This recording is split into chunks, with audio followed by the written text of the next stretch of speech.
or buck for the bang. It's unrelenting, it's unrelenting. Just when you thought we were going to relent, it's unrelenting. Yeah, breaking news. Gene, what is going on? Are you safe? Gene, the dancing machine. Is that what you said? That's even better. That's another Suno song that needs to be made. It's Gene, the dancing machine, hitting the floors like you've never seen. Oh my God, you're rhyming on the fly. What are you, black? Yeah, kind of. I used to write songs all the time, man. That's what black happens. Irish. Right. Hey, I'm black and I'm proud. That's it. Remember that still distinctly. And of course, then I've clipped it since then. But in the movie, which came out, I saw it with my wife, then girlfriend. I think it was like 1989. Both of them at the same time? Right. That would have been much better. You usually want to keep them apart, but then just a girlfriend. And your arm span's big enough to have them both together. That's exactly right. And in the movie, The Commitments, that was one of the deal. That was like a Irish white kids doing soul music. And they're like, well, how are we ever going to do this? And the one dude that was like the leader of the band shows them a videotape of James Brown doing the James Brown shtick where he's falling down and doing the whole thing. And they're just watching it with eyes wide open. And then the leader is like explaining to him that, well, the, Northerners in the Dublin are the blacks of Dublin, and then the Irish are the blacks of the world. So say it loud and say it proud. I'm black and I'm proud. That's right. The Irish. Yep. You didn't know they're the blacks of the world. Well, there actually are the black Irish. Right. Well, then there was the show The Black Donnellys. That was Olivia Wilde when she was still hot and not completely nuts. Yeah, or at least knowing that she wants money bad enough to not act the way that she is. Right. That's it. That is it. I like the whole, and I don't follow these things overall, but the Mark Hamill thing I find humorous, and I also find it I have to try to separate these things. Which Mark Hamill thing now? The posting the picture of Donald Trump in a grave and some comment that he made that caused massive outrage because social media things now cause massive outrage. Well, you don't want to outrage social media. No. Once they got their teeth in you, you have to be careful because social media never dies. People say the 2-hour folk hour never ends. No, social media outrage never ends. Just like a week. That's this show that never ends. This is also true. It just keeps going. We just turn off the stream. The show continues 24 hours a day, 7 days a week. Yeah, and it gets a little annoying when your wife's around. I know. Just for me too. I mean, imagine that. Right? A dude that like took a foul ball away from a kid or an old guy or something went viral for the second time because people don't know that this happened a year or 2 or 5 years ago. Somebody just reposted the video and all of a sudden the guy's getting doxxed again. What? How dare you? He is a douchebag. It's insane. Yes. Yeah. But this is the thing. Not only are people completely ignorant about what is really going on in the world around them, rage culture is definitely taken the full in. And we're also, it's one thing. And No Agenda talked about this with China years ago with the social score. So, hey, if you did shit the government didn't like, well, then you might not be able to use public transportation. And that's very inconvenient for you. Well, in America, it's even worse. Or receive your salary. That too. In America, it's even worse, though, because instead of just the government deciding whether or not you're going to have a okay life, everybody on the internet is going to judge what you do. And if something is taken out of context or even in context, one small little thing can. Like being at a ballpark with your girlfriend instead of your wife. Right. At the concert, like with your arms wrapped around somebody else. Concert, that's right. Kiss cam. That's right. The internet ruins everything. Have you figured that part out yet? By the way, did you see the kiss cam of, who's that redheaded actor dude that always does comedy stuff? He's very sarcastic. He's the voice of not Stewie. He's the voice of Brian. No, not Brian. He's the voice of the other brother on Family Guy. Chris. Yeah, he's the voice of Chris. It's not Carrot Top, is it? No. It's an actual funny guy. Come on, Carrot Top was funny for like 15 minutes. Chris on Family Guy. Ask Grok, it'll tell you. It's Seth Green. I remembered it before it even told me. Oh yeah, he was. You know what? Seth Green. His storyline in Entourage was hilarious. Oh yeah. It was. So I think he genuinely is a funny guy. He's our age, by the way. I don't know if you knew that. But he was at, I don't know if it was a concert or he was watching a ball game, but he ended up on Kiss Cam with his wife. And he's sitting there wearing a baseball cap, and then, his wife's there. And obviously the Kiss Cam guys recognized who he was. And like, put them on the Kiss Cam. And almost immediately, when they realized they were on Kiss Cam, he quickly slid down underneath the seat in front of him while his wife totally parodied what that other chick did. I mean, it was hilarious. Like their immediate reaction was like, "Oh, we're on Kiss Cam. We got to do this." Like so we were it's actually preparing. him and his wife. Yeah, they've been preparing for that moment. If we're ever on Kiss Cam, honey. Yeah, they're like, we're gonna go watch every concert every single day until we get on Kiss Cam. Yes. So we have to do. The thing is, the guy, like, he doesn't work a whole lot, but I don't think he needs to work a whole lot because, when you start being the voice in the cartoon, you're pretty much set for life. Yeah, and the beauty of that now is you probably don't even have to go into a studio. They just send you the script.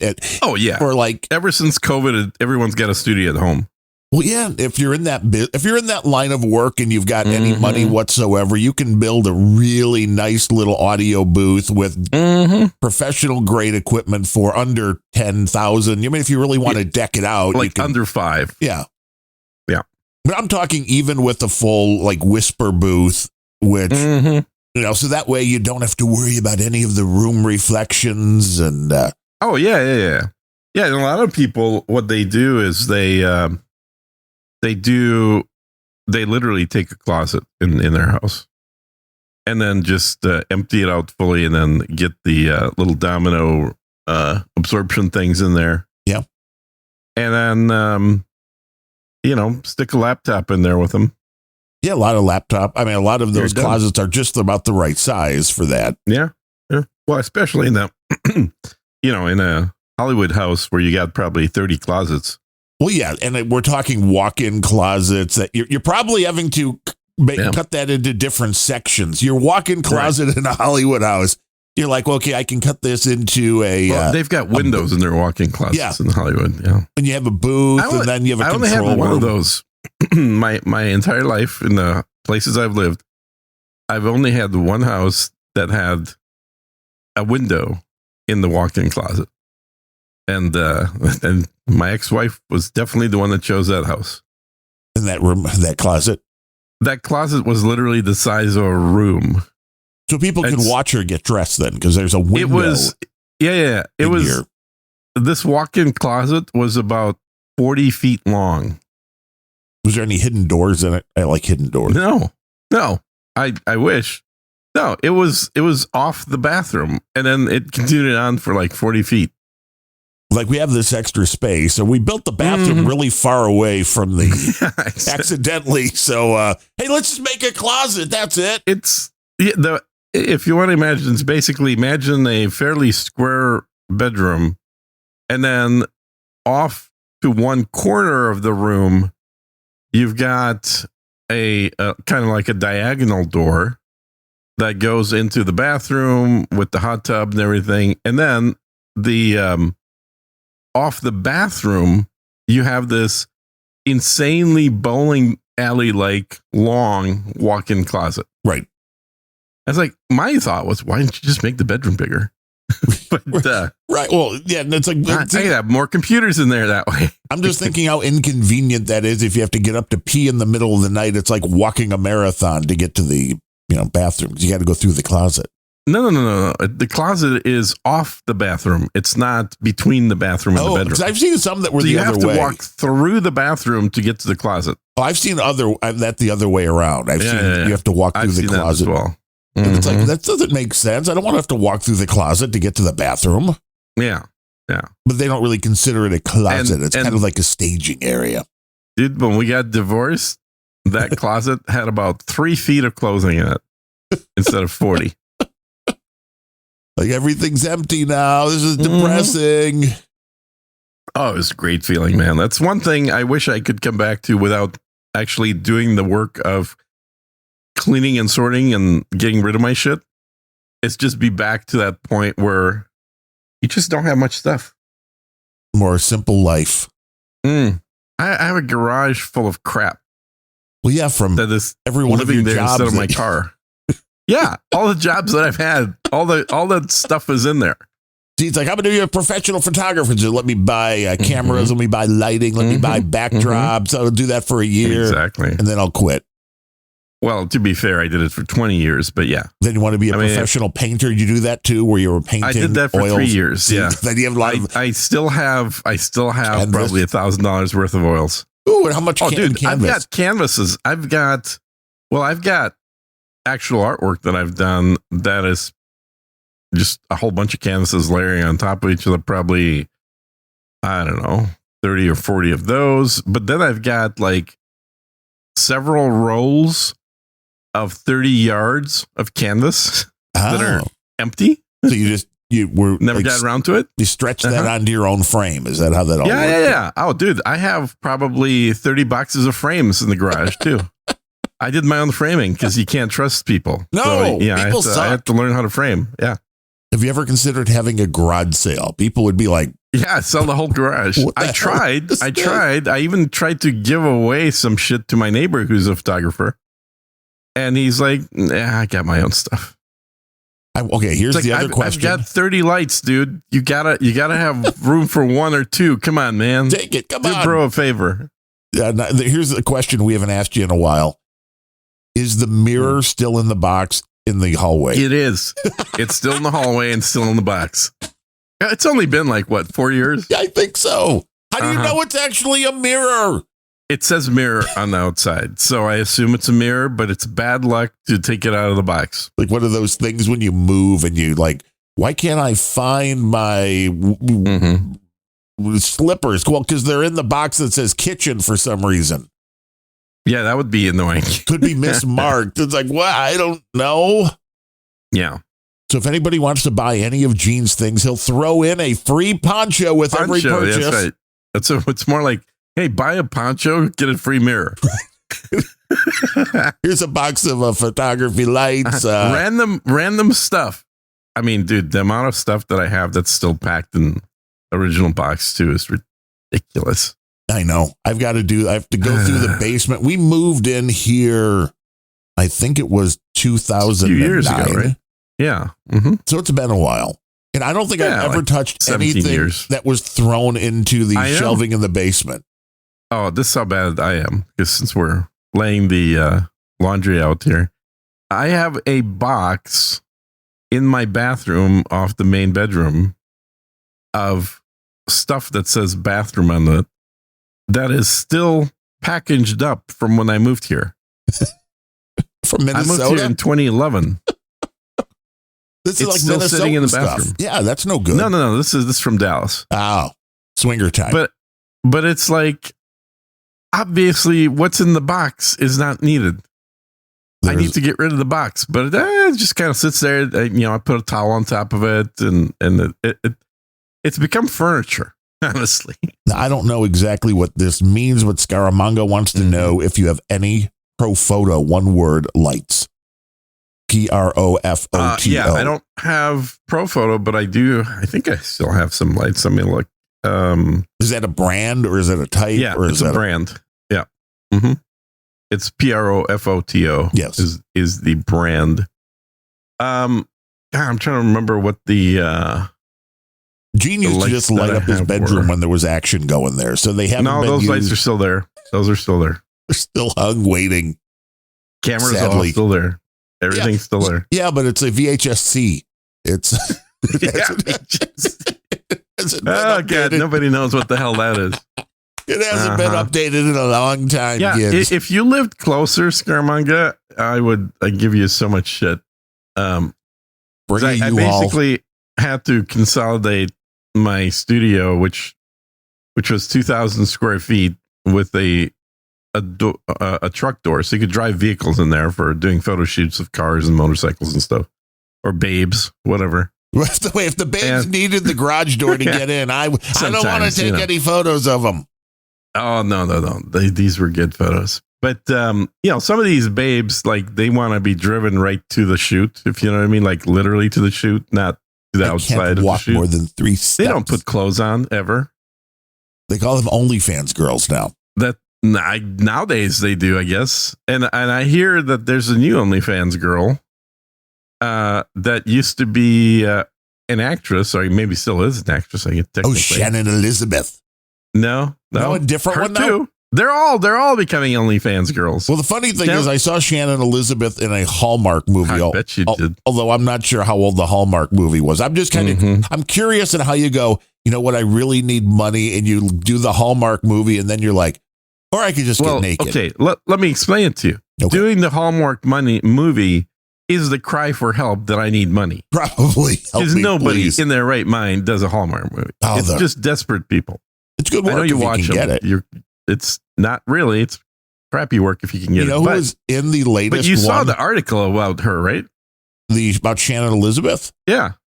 Yes. So the first quote in that article, the highlighted thing at the top of the page is, who knew who would have told me, or I wouldn't have believed, something like that I would make more money in my first week of OnlyFans than I have from all the movies I've ever done. That is insane. But it also shows what happens when She made like $15 million in the first week she was on OnlyFans. It shows what happens when you can eliminate the middleman. OnlyFans is the middleman. Right, but they take a much lower percent than people making movies. And Yeah. Oh, yeah, of course. But the number of now men were boys who had their first sexual experience with Shannon Elizabeth is a pretty big number. Yeah, Shannon Elizabeth and an apple pie, or was it cherry? I don't remember. Yeah, Cherry was the other blonde chick. It wasn't Shannon Elizabeth. Yeah, so I think a lot of guys like, that's worth $15. I'll take a look. Yeah, why not? Yeah, I'll see what's going on out there, and Did she use an AI to bring herself everybody's back to happy about it. Younger. I don't know, because I'm not one of those guys. But the interview video that she had, which was granted not like full size, full resolution, so you couldn't really tell 100%, but she looked pretty good for a 52-year-old. Jamie Presley's doing it now. Yeah, that's the one I was trying to get to. Yeah, Jamie Presley. But she took her clothes off to start her career. Yeah, and she's still doing it. Yeah. I've always liked Jamie Presley. I thought she was, let me rephrase it.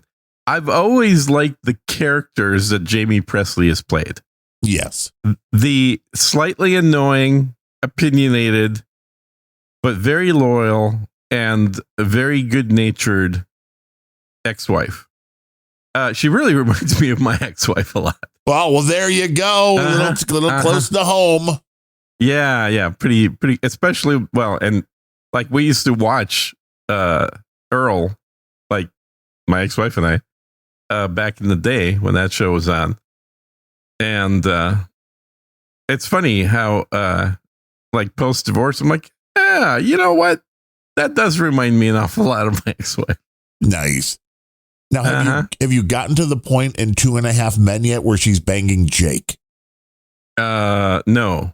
I went back to watching doctor shows, so I'll get back to 2.5 Men eventually.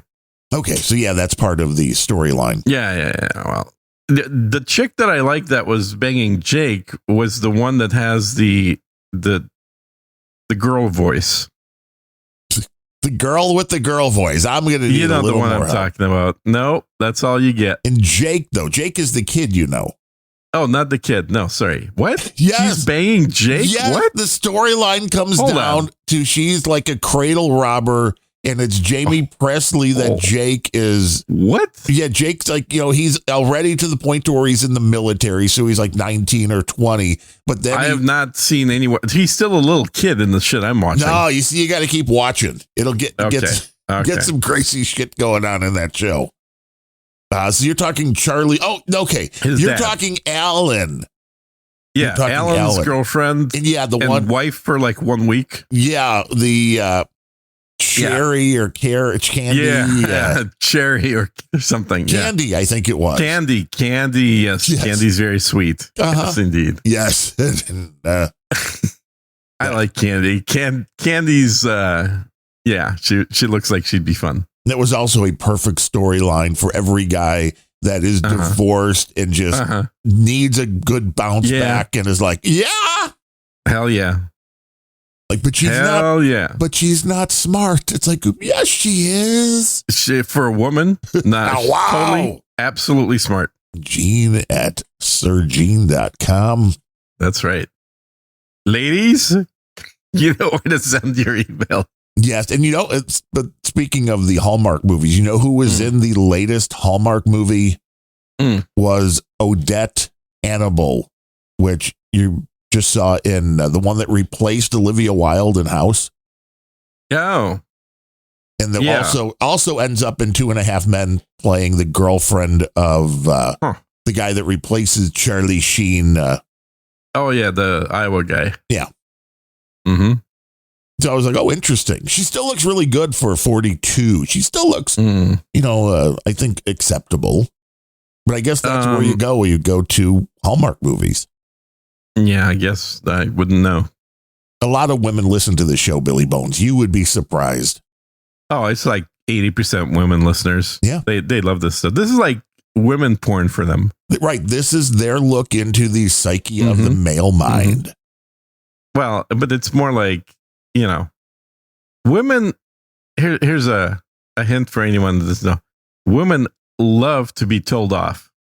Right. Like it's their favorite thing. They love when you tell them what to do, why they're wrong. Exactly.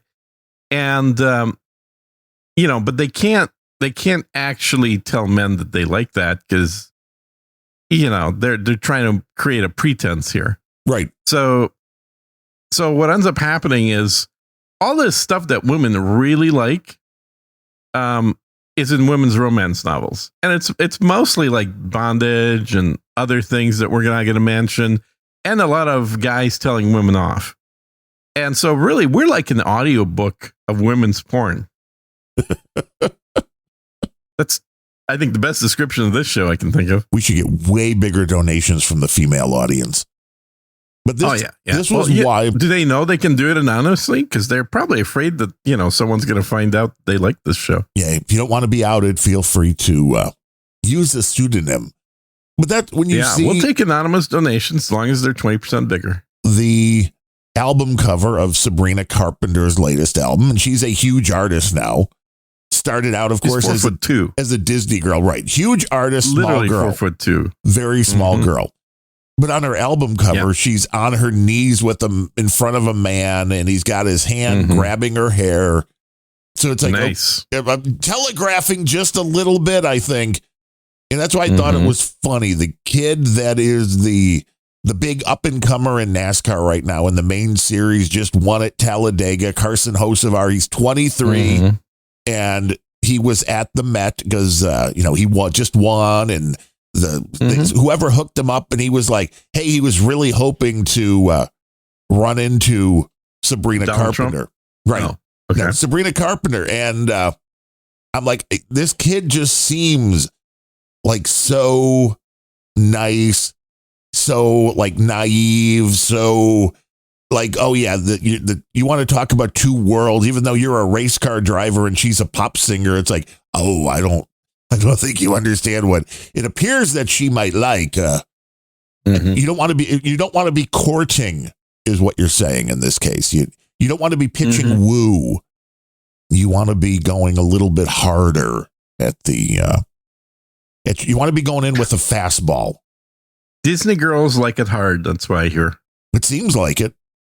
I don't know if that's DNA or if that's just taught or if that is Show me a Disney girl who doesn't. Psychologically beat into them. Now, I don't know any besides. I mean, they are kind of beaten quite badly at Disney, so I guess that would make sense. Christina, and Sabrina. Now, are there more? I guess, was Miley, was that a Disney show too? Oh, yeah. Oh, wow. Absolutely. Yeah, although she's kind of come out the other side, I think, a little bit. She's not come out the other. No. Until she gets her tattoos removed, she ain't come out. That's the rough one. How do you got to get the ink off late. The ink is not good.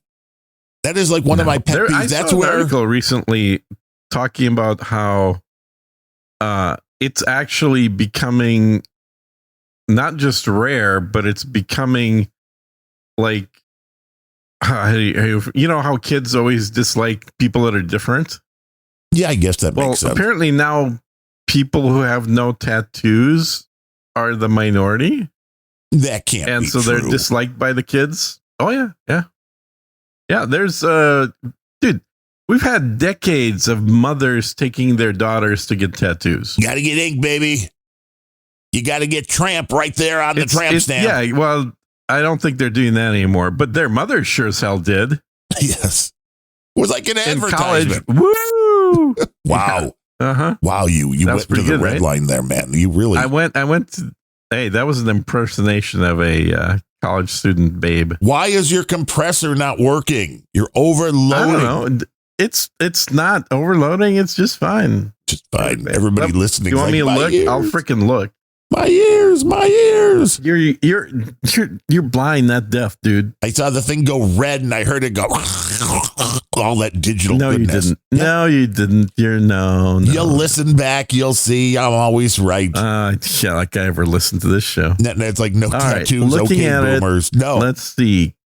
Gain compressors on. Compressors currently on. I'll tell you what the settings are. See, but if you should. Minus 10 dB. Yeah, but you might need more. Here's the thing. I'll 200 yell, milliseconds. I'll yell as loud as I can. Go ahead. Do a woo. You woo. Like woo? Okay. Yeah. Woo! Yeah, you got distorted for sure. I don't know. It seemed like it went I'm telling you, I'm listening to it. You got distorted. So here's my conjecture is maybe it's clean. Neither feed. one of us are distorting. I think it's the audio over internet that we're using that is distorting. It's clean feed, those bastards. Yeah, I think the clean feed's dirty. Woo woo! The clean feed's dirty. There's a show title right there, everybody. The clean feed's dirty. Yeah. It's a dirty clean feed. What do you have your compressor set to? I can tweak mine. God, man, it's on a channel strip, and it is like it is so compressed and so smashed. Okay. Yeah. But that's why that's how you get the radio sound. My threshold was minus 10 dBs with a 2-to-1 compression.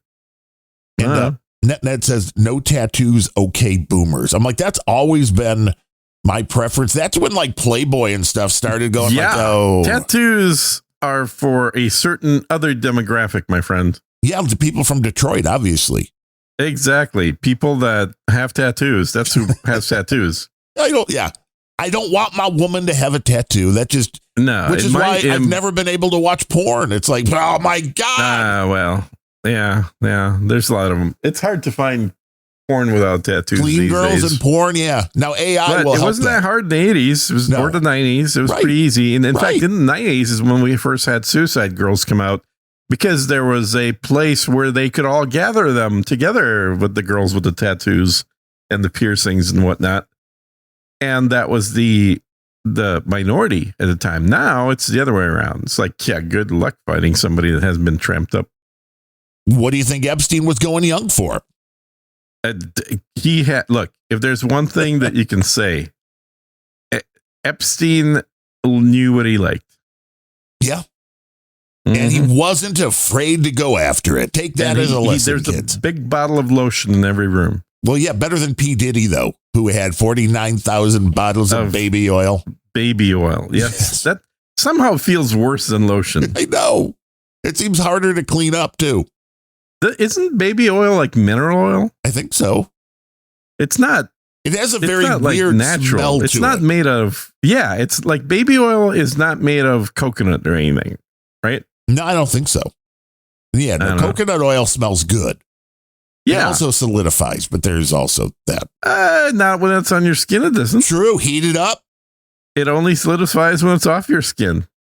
No, here we go. Unrelenting coconut oil now for all your sexual pleasures. Oh, it's always been that way, dude. If you go to a massage parlor, and you know the kind of massage parlor that I'm talking about here, To the Taiwanese ones?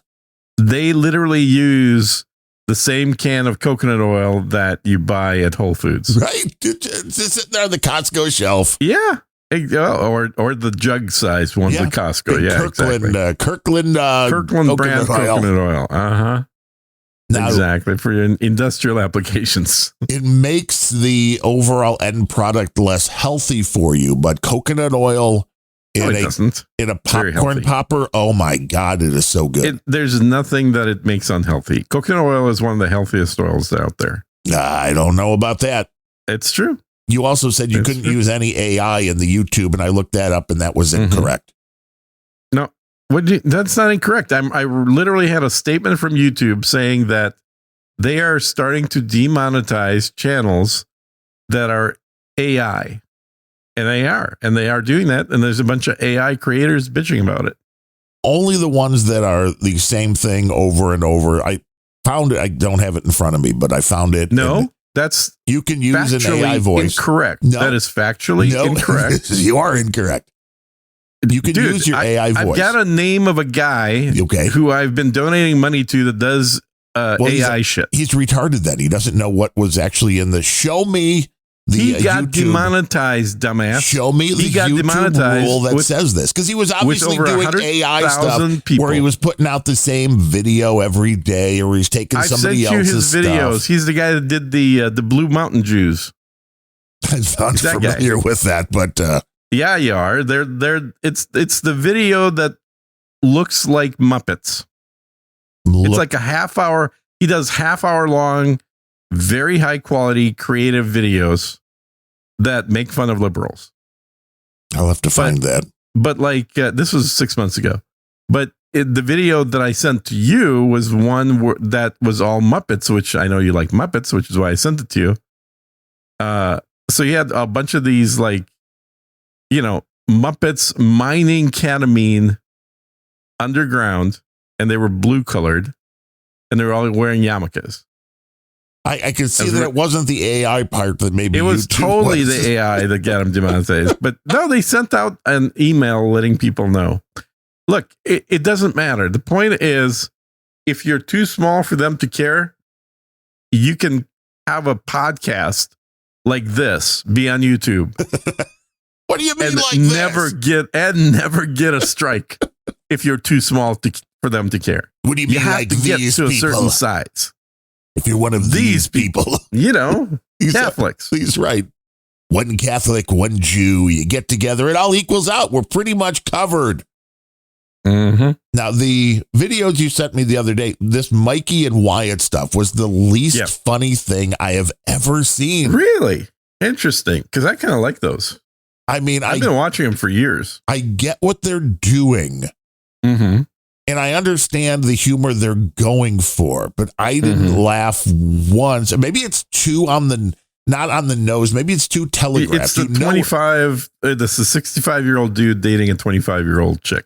Yeah, that one, and the chick is the boss's daughter, and it's a family business. Right. Yeah, family business. I mean, she's not bad to look at. So I mean, that's she's okay. All right. It's the attitude. She's got the attitude more than the books. It's like the one in the British show Coupling. You're right. That is very much similar to that girl. Mm-hmm. Yep. Yeah, it's the girl that if she was just like bland and didn't say anything, she would be a solid 6. But because she knows how to act very dirty, sexy, right? Dirty. Okay, well, I guess we know what you like. By acting that way, she all of a sudden becomes an 8. See, there's a potential there. There's always potential. Yeah. Well, always. Like, is there? I mean, is there? Okay. I guess midget porn exists. Yeah, for people, again, people in Detroit, you never know what they're going to like. Detroit. They like a weird pizza, that's for sure. It's like square. I don't even understand it. It's like square and it's not thick at all. I mean, what's up with that? Because they don't understand how to make a round dough, I guess. No. It's just like all the wheels they make up there. They're all square. I like the thin crust pizzas, though. I've never liked, oh, I love deep dish. I'm not saying I'm anti deep dish, but if I'm getting pizza 95% of the time, it's the thin crust. Well, that's because deep dish is $75 now. Well, it's expensive. It takes longer. It lasts you a week. Well, this is it. Well, the local grocery store that I can walk to, they occasionally send out an email with a daily flash deal, and sometimes it's really good stuff. Mm-hmm. The one for today through the weekend while supplies last was a chocolate ganache cheesecake for... that sounds not bad, right? But I don't know how it tastes. I'm not sure how it tastes. $13. Mm. And it was 60 ounces. It was like 5 pounds. It was... Oh, so it's basically a good bang for the buck for the cost of sugar. I guess. Like a bag of sugar would cost you more. Because I'm like, my God, who is going to eat that much cheesecake? And how many? Because usually they're like, limit 1. 6 inches. And this was like no limit. And it's like, no limit. What? That's pretty good. Like, how many of these cheesecakes did you all buy? It is a 90 ounce cheesecake. For $5 for $15? Yeah.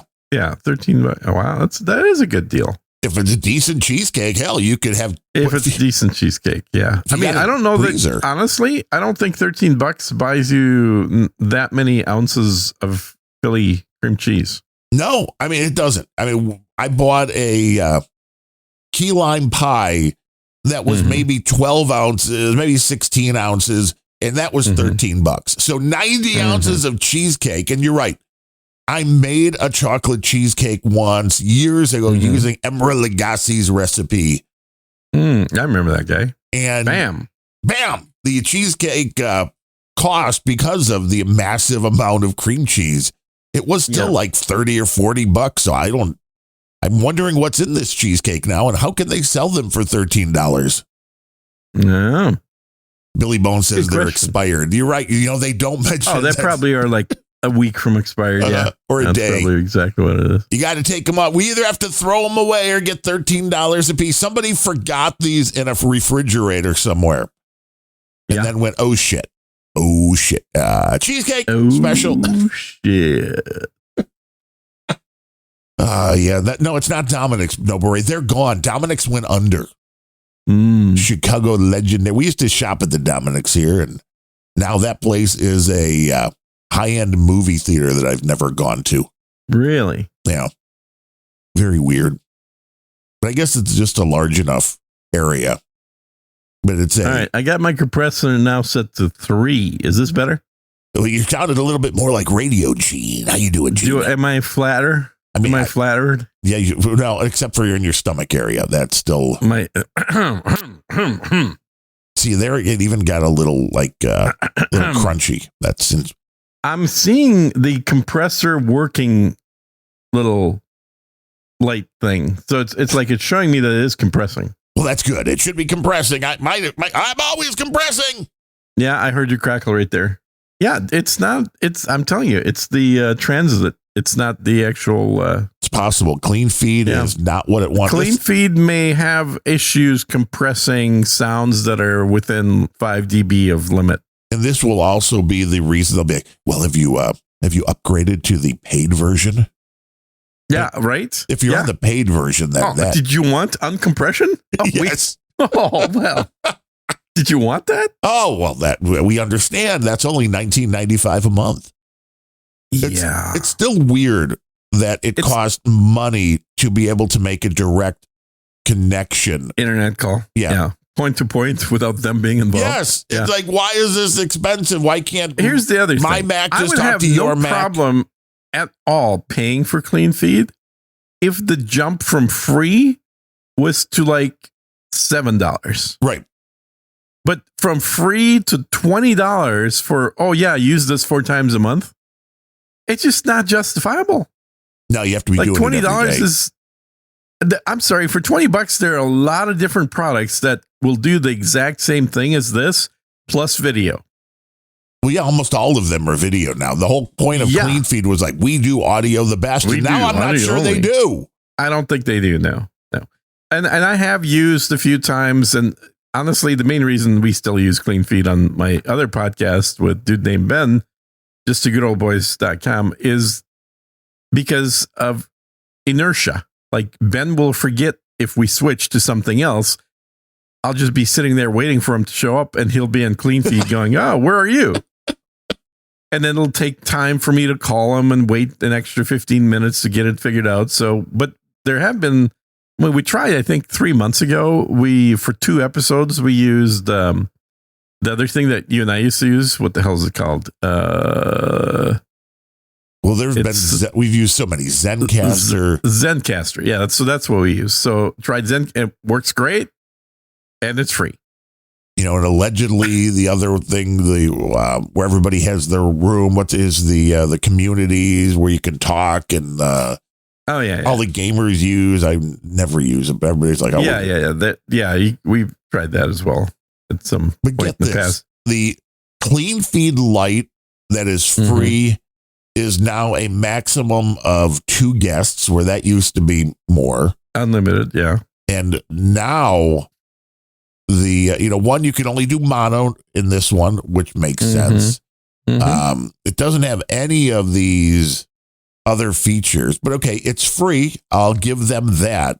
The Pro version is $36 a month. 36? I thought it was 20. It's 23 if you're eligible for a subsidized rate, which it says, you're kidding me, for personal use only, not expense to a business, and not more than $5,000 per year of commercial activity. So that's insane. If you're doing a podcast and it's considered that you're making any money, 5,000 or more, which most podcasts aren't, but still you then have to tell them, oh, I'm eligible for a subsidy rate. Yeah. Wow. $389 a year. That's insane, dude. That is literally insane. I mean, you could have Discord. That's what I was thinking. Yeah, Discord's. I trust Discord less, honestly. I think Discord has a lot of conveniences. The one unique thing Discord lets you do is to have the 4 guys you're playing a video game with all have screen sharing on. And you can see the other 4 people's perspectives. This is very useful for, first person shooter games where you're doing teamwork, planned go and kill activities, because you don't have to guess what somebody can see. You can literally glance at their screen, and having Discord showing all the screens of all the people that are sharing at the same time is very unique. I don't think there's any other products that do that. And I'm going to make you laugh right here, Gene. There is also now a cinema version of Clean Feed. You're kidding. Center stage video, DCI, 2K, 60 frames a second. They only sell it yearly for $2,500 a year. What are these guys smoking? I don't know. If anybody's paying it, then I guess they're... Is this a money laundering operation? Or do they not actually need to sell this, and they're just doing it to pretend like, oh yeah, we got thousands of people paying us $2,500 a year? It's possible. It is possible. That is just bizarre, because what I've started saying is I trust I trust Discord less than Zoom Meeting. Zoom Meeting, I've had much better luck with never dropping the connection than Discord. And Zoom Meeting has all the same options as Clean Feed right now. You can literally turn off the built-in compression, turn in the volume adjustments. They call it musician audio or something like that. Right. That was it's really low came latency. Out. Right. Yeah. It came out a couple of years back. But during COVID, they're like, hey, play music with other people, kind of. I think it was after COVID. I think that feature, I don't remember during COVID in Zoom. But either way, like I've used Zoom for quite a bit of that as well. The advantage of using Zoom is not only do you get a platform that both creates or has low latency, unprocessed audio, raw audio is I think what they refer to it as, being sent. But you also have screen sharing capabilities to where if you're talking about a particular article or a video or something, you can literally have that screen shared so the other person can see what the hell you're talking about. Because like for this show, it doesn't matter because we don't have an agenda. We don't use any clips. We're just talking off the top of our heads. This is the one show you could do when you go blind. Just keep talking, yeah. Because it doesn't require any clips or prep or anything. So keep that in mind. There's no preparation whatsoever. Hey, everybody, that's a great idea. Yeah, no prep at all, man. Because, for all your other shows, like you got to be on top of things and be able to see things. Otherwise, you're not doing the show. Yeah, but still, for all of me, it's still kind of juggling things while doing the show makes it. Well, you can see this is how little the show actually takes is you can juggle while you're doing this show. Like right now, I'm asking Grok questions and. Well, you're grokking. You're for your other shows. I get it. You're doing prep for the shows that pay real money. I'm asking Grok what the best way to get a person-to-person audio stream is. Oh, yeah. I want to see what it'll find out. OnlyFans? Yeah, it's like, no, I don't mean that. I know what you mean like that.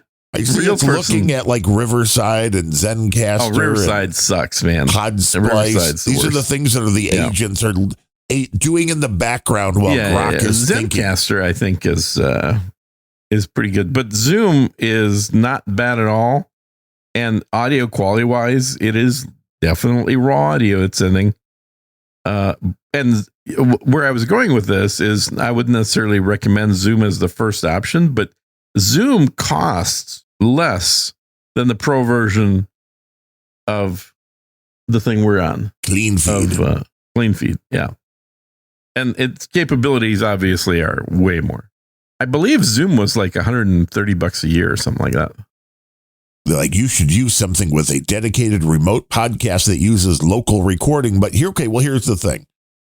For local recording, this is what Zencaster does. Correct. This is always their big feature. Record locally, send over the stream so you can hear the other person. At the end of the recording, it sends the local big file that has no errors, no crackle from going hot. Understand that, but you could use any software then to talk. Technically, if we were going to do side-by-side recording. Yeah, a double ender, I believe is what it's called. But you and I could talk on our cell phones and record on our computer at the same time.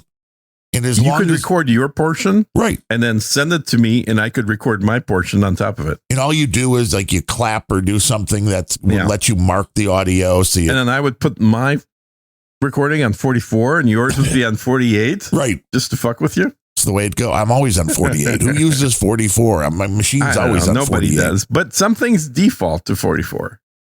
The Grok thought that Riverside FM is the best quality and value balance. That, you know what that means? Riverside has the most ads with testimonials in it. Could be. Because that's what Grok's looking at. It's like, oh, look at all these people recommending Riverside. And it's, again, paid plans, $19 to $29 a month. Yeah. Well, and then the other thing that I used to use, I haven't either. Must be great. The other thing I used to use was for doing transcription shit was, what was it called? Discord. Discord also lets you record. They had their own platform for doing. No, not Discord. It was that other. No, it was Discord. Or not Discord. You're right. It sounds like Discord. It was. There's so many. A name. I know. They were the first ones that did the transcriptions and let you. What was it called? But it was a name like Discord to where it was like descriptive of the recording, but Drake, that B12, Gene, B12, Gene, B12. Yeah, that's downstairs. I'm not gonna go now. You're stuck with me without B12. Gene falls down the stairs. He tries to go. B12 actually supposedly works. I heard a doctor say this. A real doctor? Yeah. Not a nurse practitioner. Yes. Podsplice. Ooh. It's fast and easy. I'm sure it is. It says it's for audio only. So, I mean, although you can screen share, which kind of, I guess, makes sense. Pod Squeeze. Pod Spice. Splice. Pod Splice. No, I know. I'm looking at other pod things. You're Restream. potting. Transcribe. Was that it? No, but No, it started with the D. Something scribe. Describe. Describe or something like that. Yes, Describe. Yeah, that's what it was. So Describe has, that's why I was thinking Discord. Describe. They have their own audio recording platform that they actually bought some other small company that was doing the same thing and then integrated it into their product. And their whole thing is web-based with the transcription. But it got to a point where the transcription was just so much easier to do as part of the not Zencaster, as part of the Buzzsprout service. Yeah, for me, I use Mac Whisper, and it is great. Yeah. Well, it's not as great as when we get done recording. I click the upload button and I drag one file over, and then I'm done.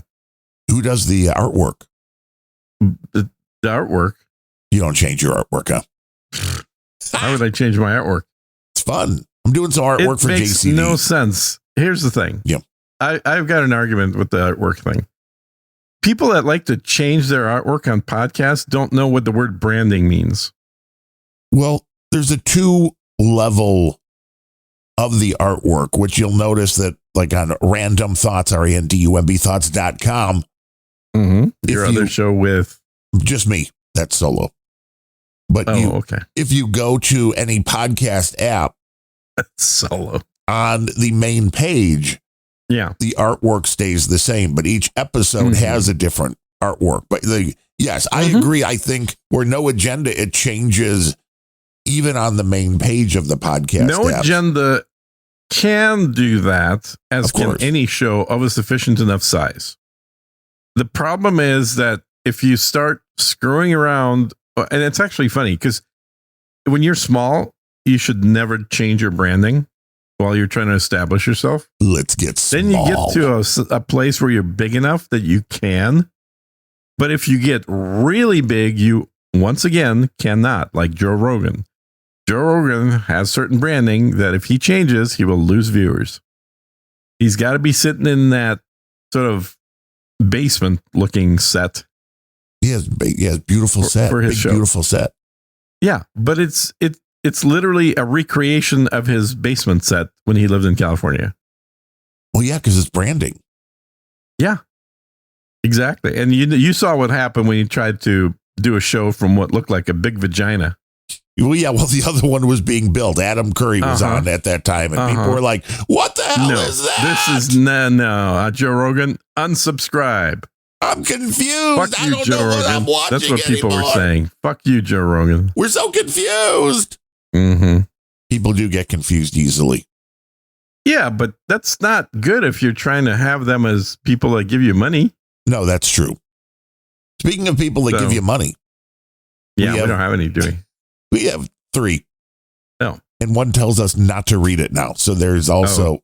okay.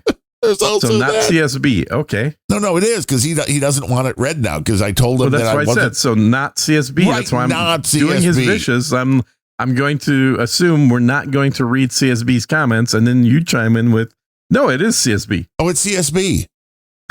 Thank you for your donations. Thank you for your support. Darren's gonna buy some clothes and food. Gene needs a new spaceport. For all of his spaceships, he's kinda nerdy. Maybe you figured that out. But thank you from Unrelenting, yeah.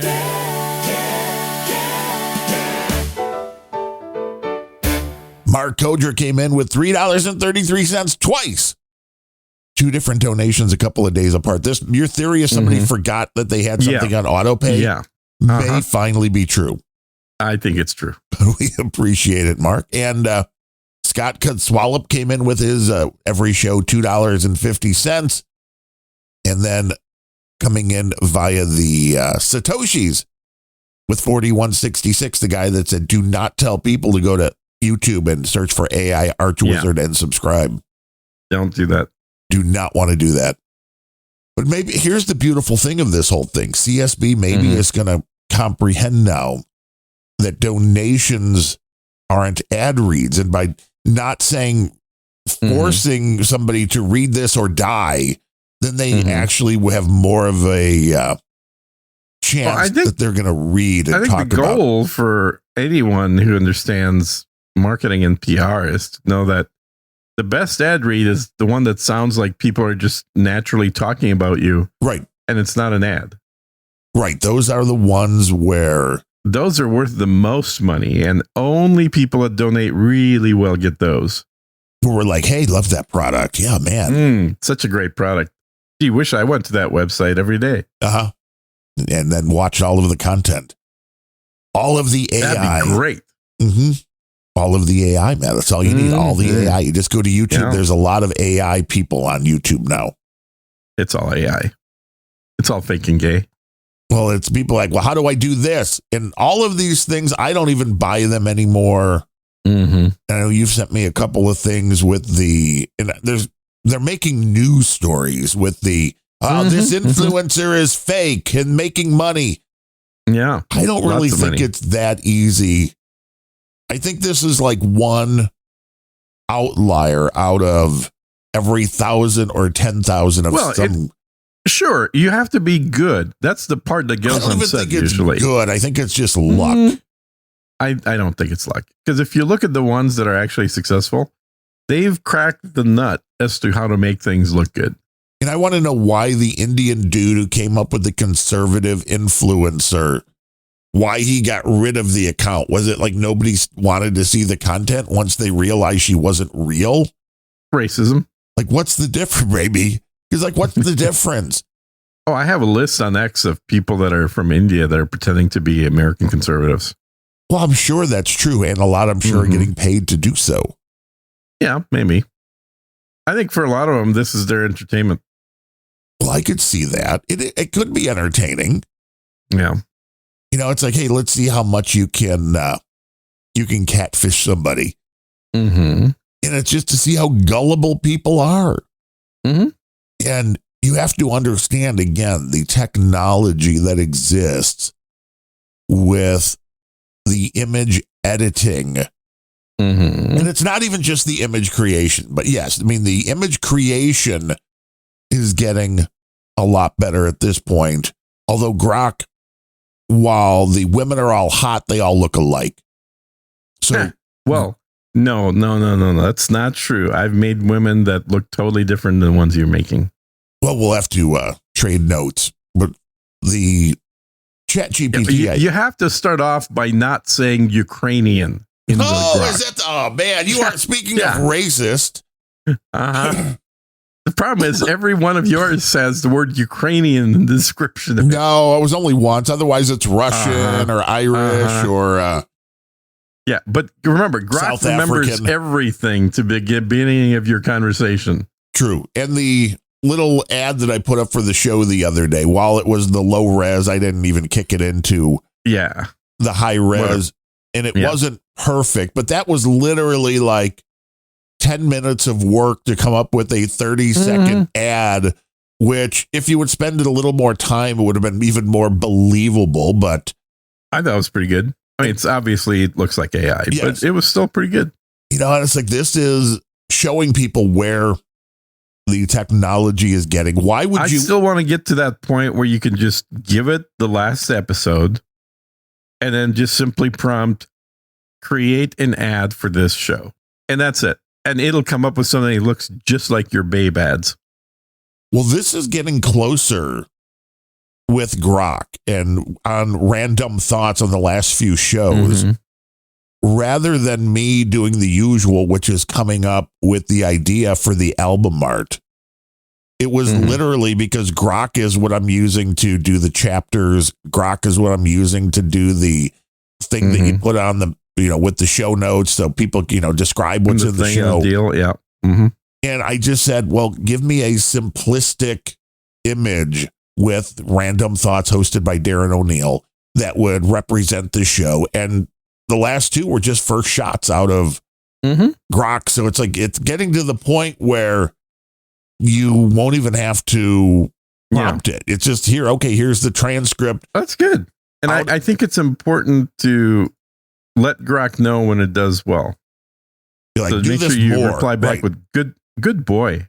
Good boy. Give me some more of that. Give me some more of that. Mm-hmm. And beyond though the creating of characters, it is the editing of real people that I find to be intriguing, and also to tell people you can't believe anything you see on the internet, because the quality of what these models can do at this point, all you got to do is find a photograph of somebody, like a mirror selfies. Those work great. And then you just describe different outfits. And here's the beautiful thing about it. They will even move the pose the person is in slightly enough to where it's like you can't overlap all the videos and be like, oh, well, this never moving. So obviously this is all fake and gay. I'm like, it's scary almost, the quality that this stuff can do. The one thing that most of these videos are missing that I think maybe you can do with the correct prompting, I've never tried, is the camera shake. That is not even so much there for good quality bloggers, but is there for a lot of like hobbyist bloggers, chicks. When they're holding their phone and it's not an iPhone, it's some knockoff Android piece of shit, and they can't hold their hand steady. It's not that like jarring big motions. It's just like you're it's obvious that you're holding the thing with your hand. It's not on a tripod. Whereas the iPhone has gotten so good that even when you're holding that camera with your hand and you've got a little bit of a movement in your hand, it doesn't show that on video because it only shows the center of it, slightly blown up and then trimming around the outside edges to make it look like you're not moving at all. So it's got image stabilization built in too. It's got both optical stabilization and digital, both running at the same time. It's a beautiful thing. Technology. So like telling Grok to please destabilize this video to make it look more real. You want a little shaky cam. Way. Yeah, I haven't really tried any. More real. I've never really tried the. I'll try one. Because remember, this is. I think even when you remember Battlestar Galactica, was that a show you watched or you skipped that one? The original, yes. The new one, not yet. Oh, it's so good. So good. Anyway, when that first came out 20 years ago, it's been over 20 years. So it's time for you to we say new one. It was it's been around. The new one from 20 years ago, just yesterday, basically. It came out in 2002. You've been waiting wait till it's fully finished and everything. Yeah, I guess 25-year anniversary. Right. That's when it's going to be perfect time to watch it. Well, now I've been watching on YouTube one of the main actors in that show watching the show for the first time on YouTube, because she was an actress in it, so she never watched it. So now she's watching it with her husband for the first time, 25 years after they made it. And now making more money on the reaction videos on YouTube than probably. when you made the show. Yeah, exactly. Well, it's Katie Sackhoff, the main chick. Anyway, what I was going to say is Hallmark movies too. She's been in a bunch of stuff. Yeah, she's a working actress girl. She also does the convention circuit, I hear. And by you mean you've gone and gotten her autograph? I've never been to one where she's been at. I've been to a few conventions. I've been to them, quite a few that have had Will Shatner there. Oh, well, he does everything because he. Yeah.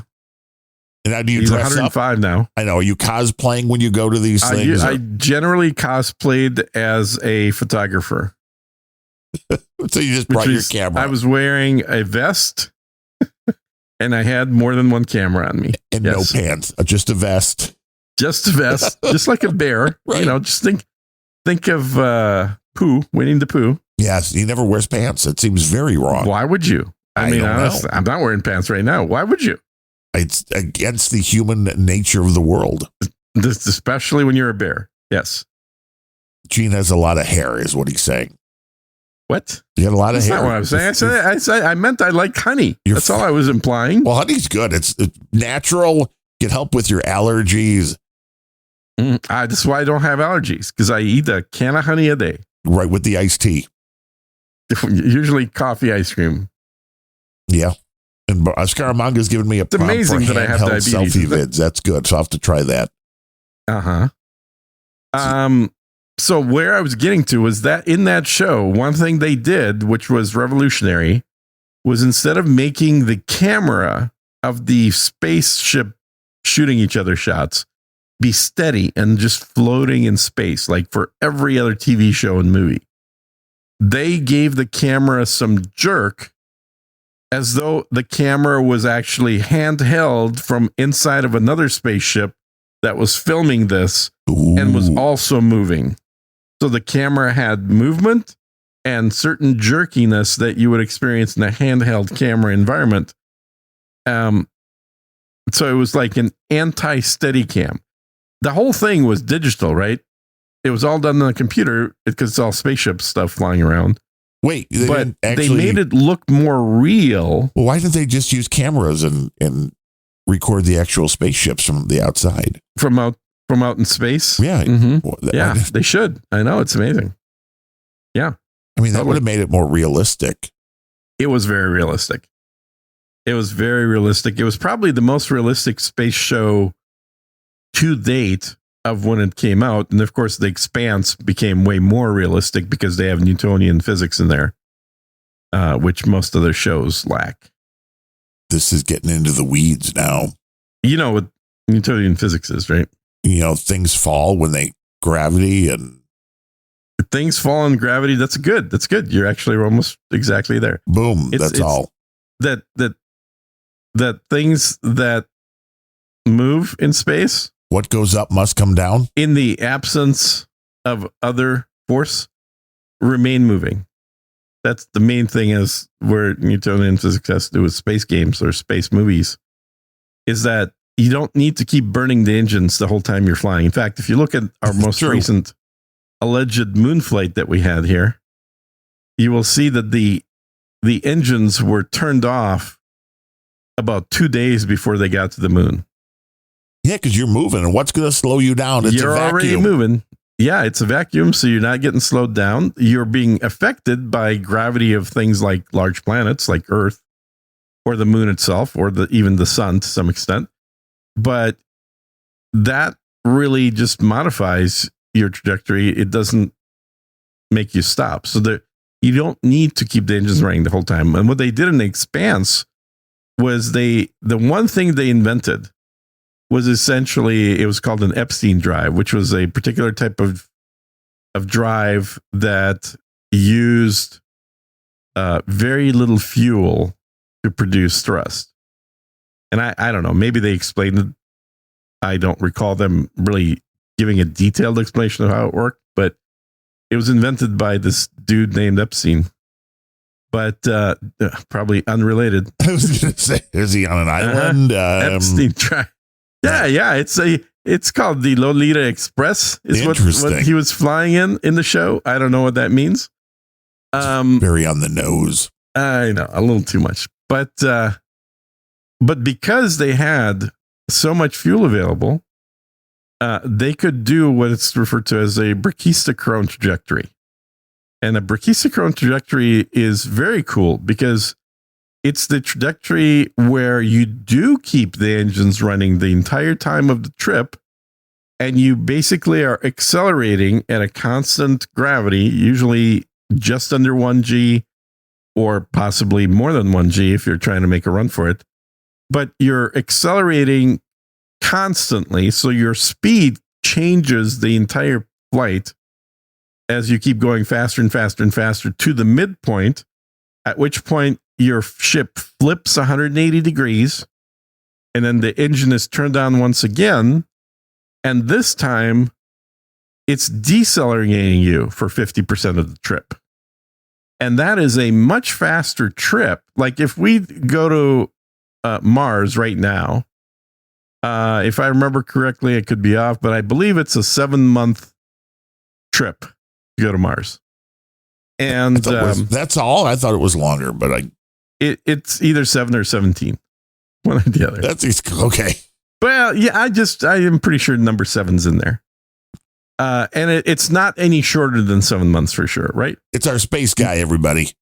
Using the brachistochrone trajectory, which is where you're keeping the engine running at 1G acceleration the entire time and then 1G deceleration on the way there, that trip is reduced down to about 12 days. I guess 7 to 9 months. That is correct. Well, okay. So Mars, the space guy, everybody. 7.5 months. There you go. Gene knows how long it takes to get to Mars. I've done that trip so many times, guys. I can build the rocket that it requires to do that trip in my sleep. It says shorter trips of 3 to 6 months are possible with more fuel, higher energy trajectories, or advanced propulsion like nuclear. Look up brachistochrone trajectory. What?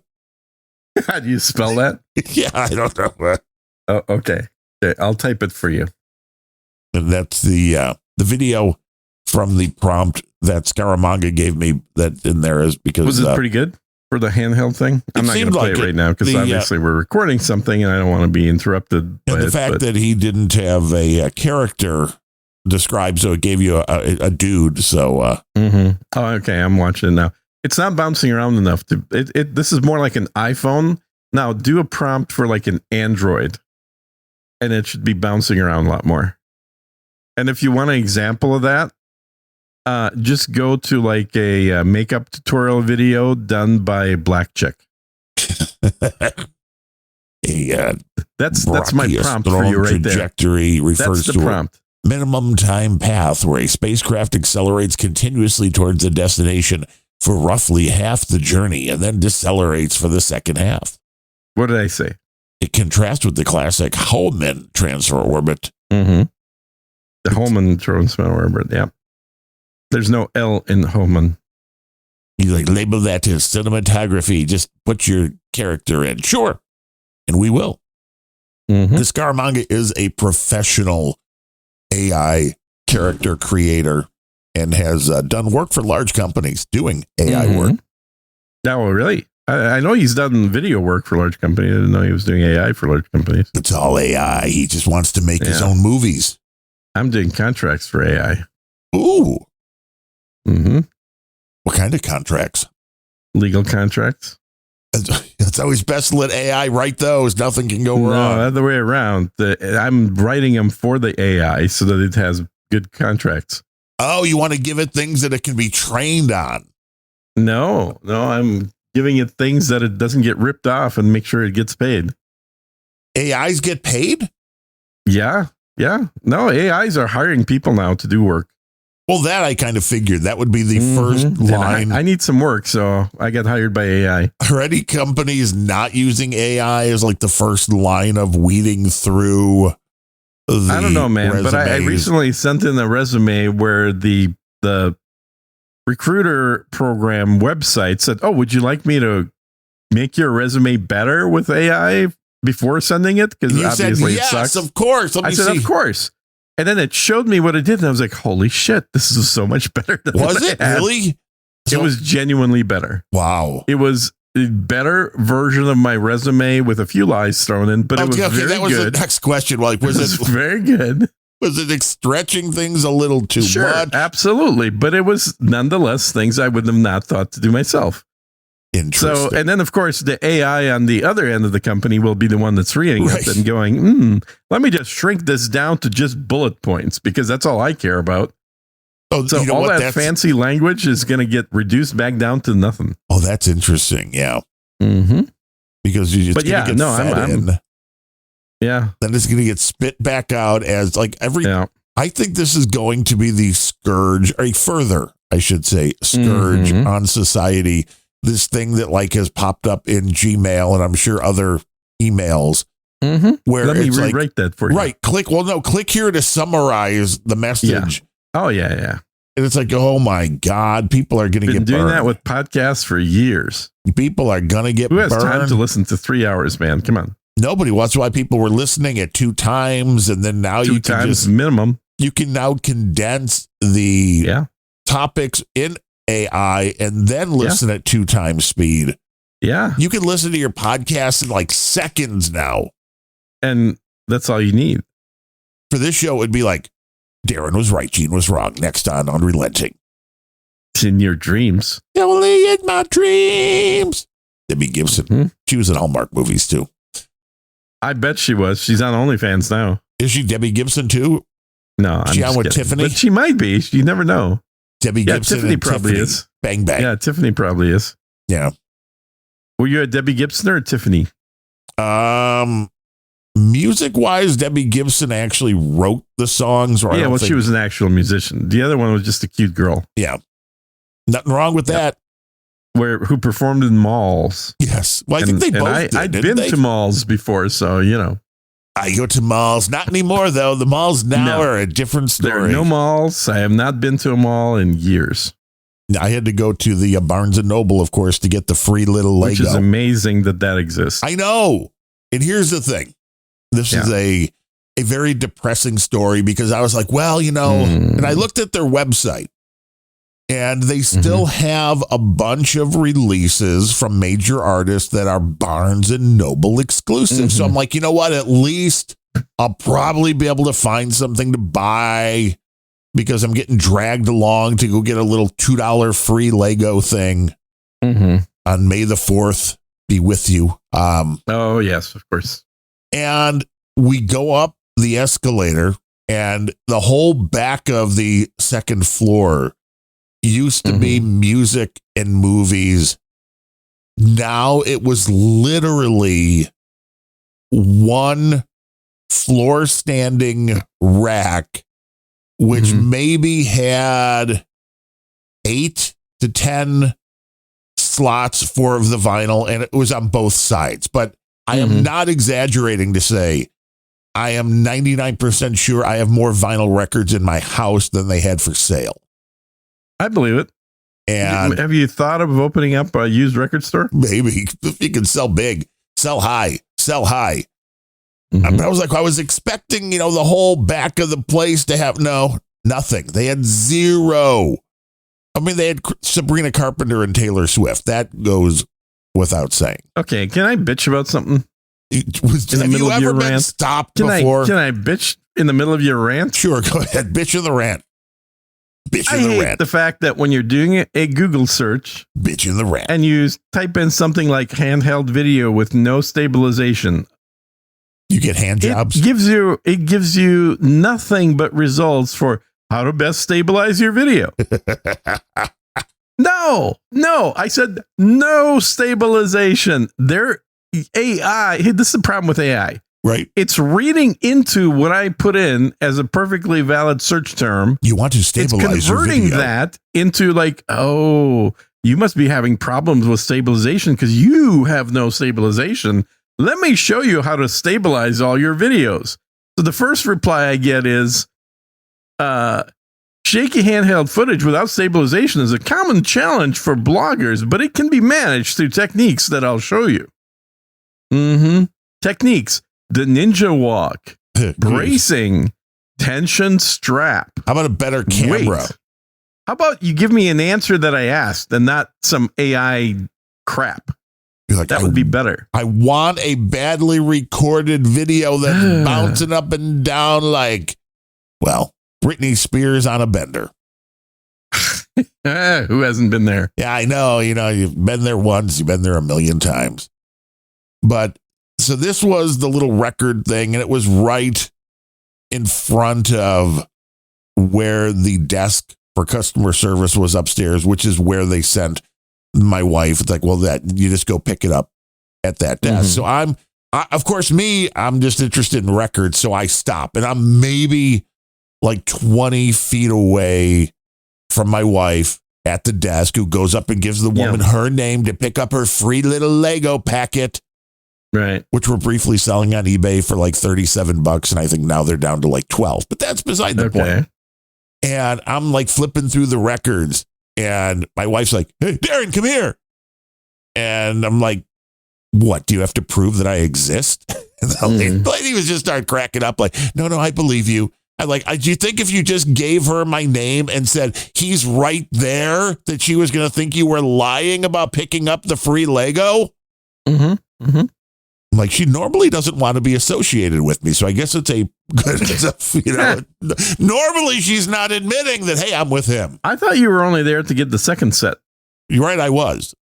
Okay. That's what I thought. Cause I was explaining on my other podcast to a dude named Ben that because he was looking at buying, he was trying to buy hard drives, and there was a 2 drive per person limit on the drives that he was looking at. How sad is that? It's retarded. I know. When you're buying a NAS, okay, it's like, here, I'm buying a new 8, that's 10, literally 16. That's literally what it is. He just built a new NAS. He's buying hard drives. There's a 2 drives per person limit.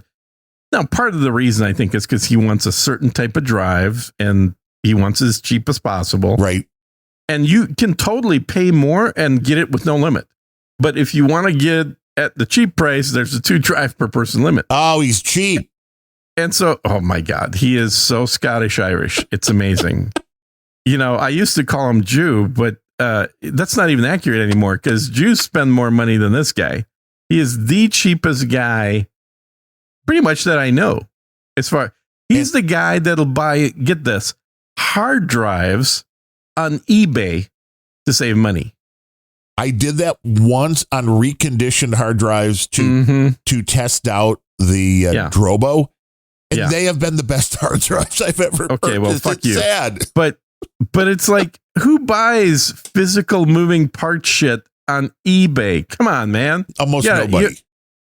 Probably a guy who asks for technical support from me is who I would say buys hard drives on eBay. To be fair, I bought from a drive refurbishing company, he's saying, random these people. are listed as new in the box. Oh my, that's never true. And it says 0 bad sectors. I'm like, well, how do they know how many bad sectors there are if they're new in the box? Right. How are you can't testing have those? Both. You can't have both. If they're not in the box and they're plugging them in to test them, they're probably plugging them in to rewrite the firmware and delete the actual number of bad sectors. Yeah, and I'm like, how do you trust this shit? You can't trust eBay. It's like, nah, they're perfectly fine. I'm like, dude, you just were bitching to me 2 months ago about ordering RAM on eBay, and who the fuck buys RAM on eBay? Come on. It's all scams now. Twice. He got cheated twice, not once, but twice in a row. His first 2 purchases on eBay were scams, and he had to call his credit card and do the whole get your money back thing because they just never shipped anything. He just paid money and they were like, sucker. I was like, oh my God, dude, it's not like you're unemployed like some of us. You actually make enough money to be able to afford to buy things from at least Amazon, if not another store, but not have to go to freaking anyway. Wait. So should I take all these drives that I've got sitting on my counter here, like old 1 terabyte drives for sale? Yeah. I could put them up as 20 terabyte drives on eBay. I could relabel them, and dude named Ben will buy. He'll buy them. Guaranteed 100% he'll buy them from you. As long as it's $1 cheaper than anywhere else. That's all it takes. Oh my God. The guy is just hilarious in that regard. So I told him, well, look, dude, first of all, I think it's ridiculous that there is a limit. That sounds fishy. Let me log in with my business account and see if there's, and of course, there's no limit on the business account. I can buy as many as I want. Where was this at? Amazon. Oh, Amazon. Interesting. He's got a personal account. I've got a business account on there. And I said, look, I bought shit for Darren. I bought like Taylor Swift shit for him. I have no problem buying your hard drives. If you want drives, you can't get them because there's a limit. Get 2. I'll get the rest of them.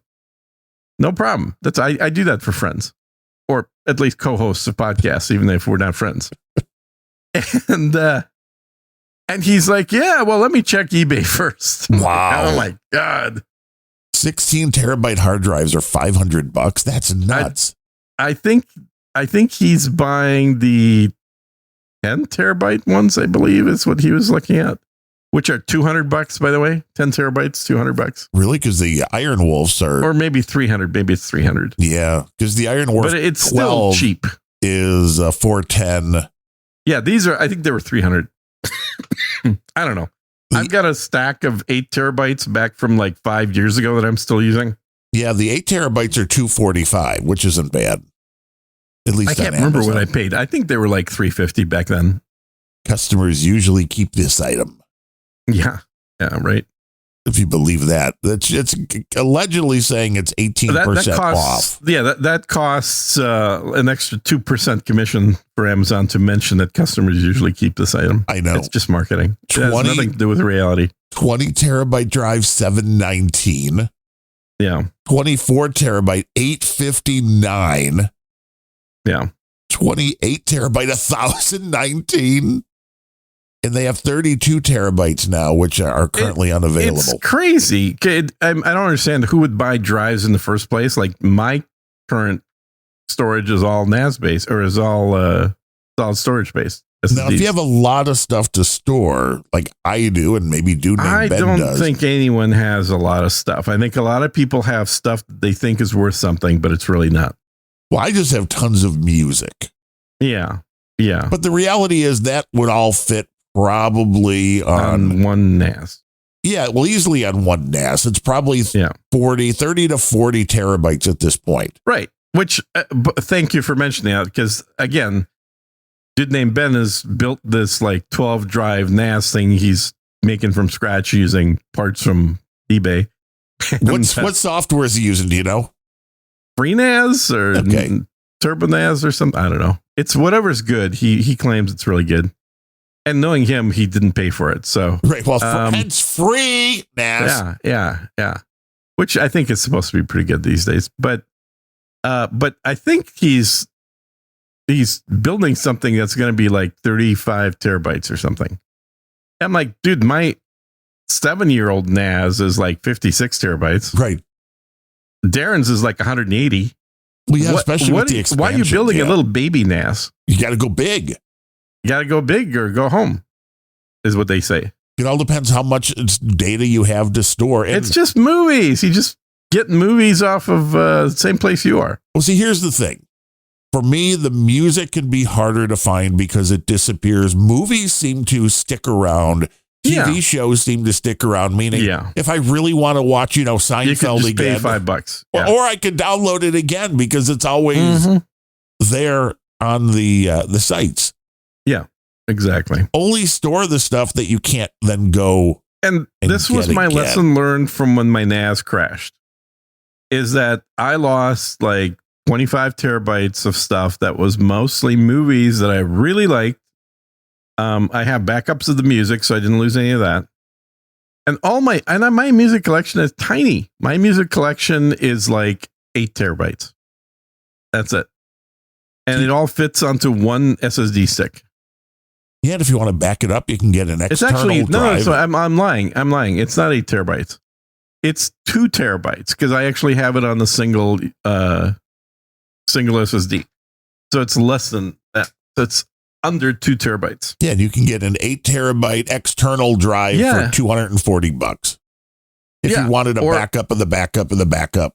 Yeah. And I've got 5 M2 drives running right now, and they're not set up in RAID, although I could set them up in RAID. But between the 4 terabyte M2s, how much storage is that? 20 terabyte. I got 20 terabytes of solid state storage. That's a lot of SSD. Well, I was planning on buying more until the prices went up. Yeah, but 20. So you can get that, and then getting a job. I kind of need one of them. 26 terabyte Seagate Renew drive, $580. Like, this is where I'm kind of still wondering on. I know whatever you can rent online. Yeah. But the fiber is laid, baby. Well, that's good. My realization when my NAS crashed, and instantly crashed when 2 drives failed, and I hadn't noticed that the first one died for months because I didn't log into it. That's what RAID gets. The second one died. Because you're like, oh, nothing can happen. If I lose one drive, it's no big deal. Well, then I lose 2. Well, now I'm running where I could lose 2. So I'd have to lose 3 to lose data. And you haven't set it up now, like to email you or send you a signal message? Like, I never read those emails. I was like, it's my NAS. I don't really care. Whatever. And it's going, you're failing. Your data's failing. one drive's dead, two drives dead. I mean, You got one drive left, buddy. You do lose storage when raiding. That's true. Yeah. But you do. So if you have 4 drives, you basically one of them is to handle but when you got 12 drives, like having 2 of them as parity is not a big deal. That was always what I wanted before these SSDs became a thing, was one of those RAID systems like Ben's building. I wanted just to buy like a QNAP or whatever with like 16 drives. You could just put anything you wanted in there. Well, I've had mine forever. I think literally since 2007, I think so, 9 years. And I got the Synology one with 12 drives. I mean, if somebody's listening that worked for one of those companies and they want to donate it and get some good, we'll even mention your website once or twice. Because I have an old disk station. That's the oldest one. Yeah. Then I have who made the disk station? That was Synology, right? Synology. And then you also had a QNAP, I think. Then I think the QNAP's the newest. In the middle was the Western Digital MyCloud, which isn't great, but I use that for television. It's perfectly fine for TV. Yeah. The QNAP is the one I would say 4 drive NAS, and then it has 2 4-drive externals on it. So there's actually 12 drives in that one, 4, of course, in the other, and then 4 in the other. So it's 20 drives overall, which I'd like to replace with one big system because I'm running, a very patchwork 3 different NASs with externals and all this other stuff. I just want one big NAS. One big and a lot of those big NAS. When you look at some of the, I think the original Synology or whatever it is, I think those might be 3 terabyte drives. So the reality is there's only like 9 terabytes on that whole thing, which it's like what's 9 terabytes? Nothing. That's true. If you're trying to replace that with SSDs, it's going to make you go broke. But especially now, because I that's kind of what I started. So I want to get to a point where I just have no spinning drives at all and just the SSDs and nothing else. Well, and that's even all my computers are nothing but SSDs. So my Mac, my laptop, both my laptops and my desktop, my gaming rig are all pure SSDs. And now I've got the it's not a NAS, as Ben keeps reminding me, so I shouldn't call it a NAS. It's a DAS, direct attached storage, which is better. It's plugged in at a higher speed, way USB higher speed 3.2 or whatever. And if you don't need to access it from other machines, then it's better. Right. Yeah, but that's all SSD now. So, but it's not big enough for me to just copy everything off the NAS to the DAS and then shut it down. That's the problem. That's why to my machine now, I've got multiple externals. I mainly only use one external, which I think was like a 12 terabyte drive, and everything, like even the podcasts here, I store them all there because I'm not storing these WAV files on SSD drives. Would take up too much. So I just record directly to that, and then you just keep buying the external drives. But at some point, the NAS concept did take a hit. I was talking to in the troll room. Yeah. Baron Sir Spud the Mighty. And he's like, well, I just buy 2 large externals. And then just mirror them. Right. And it's like, that's all but that's still, I mean, you can still have one of those drives fail or even 2 those drives fail, especially if you buy them at the same time. True. One thing lessened over many years of running NASs and in corporate, not just home environments, is never source all your drives at the same time. You know what? Here's a business idea where somebody can go in and drive a month. It's a subscription model. Well, the subscription is good, month. But how about also buying one and one gets shipped from Amazon, one gets shipped from Newegg, one gets shipped from Walmart. You buy the same drive. But there you go. It's like you separate them out. I think that's not horrible, but it also could get you nothing because what you're really looking for is a different production run. True. You can and get different distribution locations can still come from the same production run. So ideally what you do is you buy more of the drives than you need initially. And then you just plan on replacing like a drive every couple of months after the first year. or the first 3 years, whatever you want. So you start off by having a high risk failure factor rate, but eventually you go to a lower failure rate as you replace just one or two drives a year, or maybe more than that, depending on how many drives total in your NAS. And then you could sell the old drives to dude named Ben for or over you could retail value. You could probably in fact, I should think about doing this. Just put up my old NAS as a super safe NAS that has drives spanning 7 years of drive purchases in this. Ooh. Which you can't literally do unless you start now and you do for the next 7 years. But this NAS is so safe because the drives are all different ages in it. And mechanical drives can last a long time.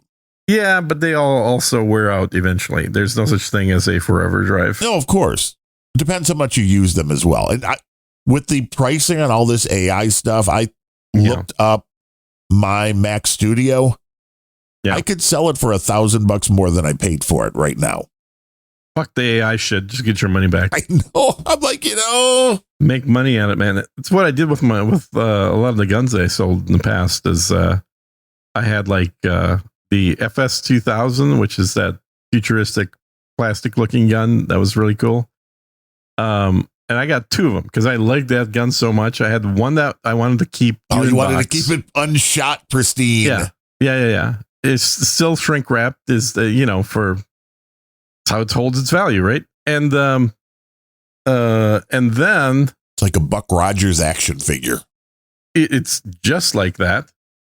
And then I sold them during COVID.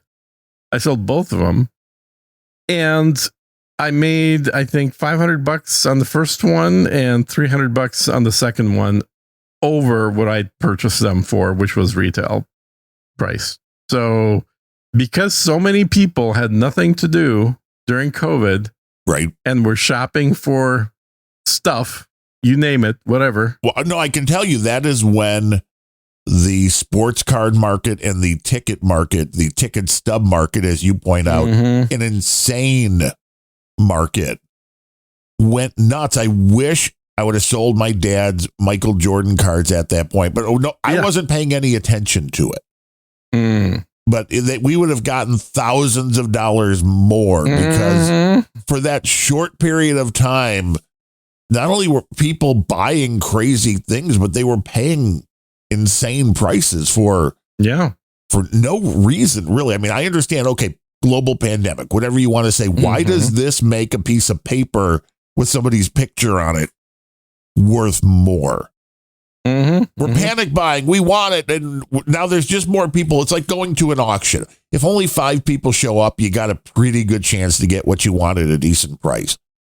The more people that get involved, and I guess that was the main thing with COVID, and it's kind of the thing with the AI pricing, I guess. And because people are now scared, it sounds like Apple's like, well, we think we might have a new studio in October that, and nobody can buy because the RAM's crazy high expensive. Yeah, sure. Well, they're out now. If you go to the Apple, there is not, when I looked yesterday, there was not one Mac Mini or Mac Studio on the refurbished, and I don't think you can buy them even non-refurbished, new. I don't think you can buy them. It's Apple refurbs are one of the few refurbished type things that I don't mind buying, because Apple refurb isn't what other companies refurb is. An Apple refurb is they literally get the machine back, they strip it completely, they take every bit of it apart, and then reuse the components from that machine that test at 100% to build a brand new machine out of those parts. Right. So if your memory was bad, it's not like somebody bought one, had problems, returned it, and you're getting that machine. They plugged it in and it looks fine. We'll just reflash it and send it back for sale. You're not getting that, which is what you would have in most other companies. Apple's refurbs are a lot closer to just getting a newly built machine, just with some of the non-moving parts having been previously used is all. Yes, and I would also recommend that for anybody that likes Dyson products. They are the most overpriced things. Same kind of deal? My sister wanted for Christmas one of the blow dryers from Dyson because she Oh, she wanted to have a little Dyson blow. And she was on vacation somewhere. It's like, wow, this was she likes great Dyson blows on vacation. Exactly. Yeah. And I looked it up, and then I looked at their site with the refurb, and it was like a third of the price of new. And it was came with more accessories. It came with the same warranty. It's like, if you're gonna buy Dyson, man, refurb's the way to go. Yeah, who knew? Dyson's a scam. Net says yes, it is.